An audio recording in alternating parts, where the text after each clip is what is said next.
Hi, we are Cardiff Biosci students, and for our multimedia resource we decided to use Prezi.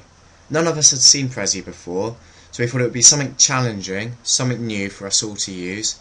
And from Prezi, when we had a quick look on the main homepage, we just liked the layout and the way you can express your ideas and just zoom in and just keep on further your reading.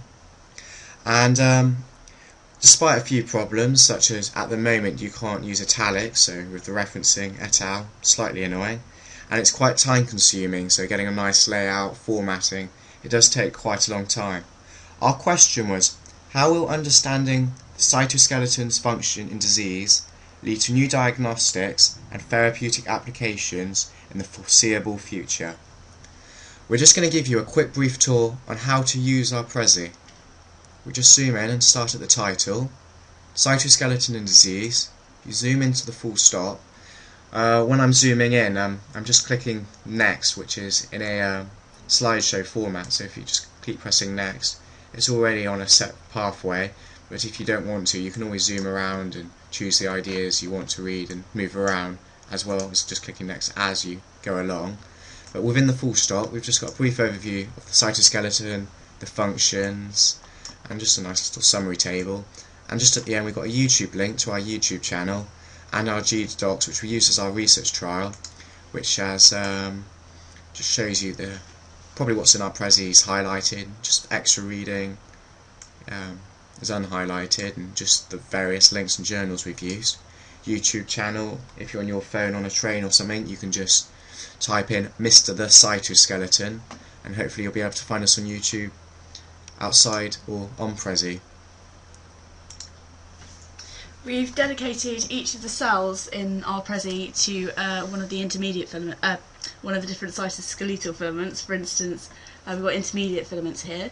As you can see, we've put a magnified circle in there, which zooms in on the different part of the cytoskeleton we're talking about. So, for instance, intermediate filaments is blue, and you can zoom into the title there and it tells you that. And then in the bigger circle we've got the functions and basic assembly of each of the filaments. They're all set out in the same way, in that the main points are highlighted in red, title orange, and main text in yellow.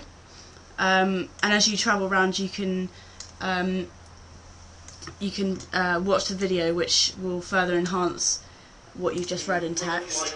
This one's set out in a lecture style, talking about the assembly of intermediate filaments, and the triangle at the bottom tells you about further reading. So we've included some of the books that we use to construct that area of our Prezi. As you travel around each of the cells you can find out about the diseases that relate to that filament. So intermediate filaments, we've got HGD, EBS, DMD, and liver diseases. If we move over to actin filaments, which is represented as the red boundaries of the cell, once again it tells you it's represented in red. Similar format as already mentioned, yellow, main text, main points in red, and then you've got actin filament assembly.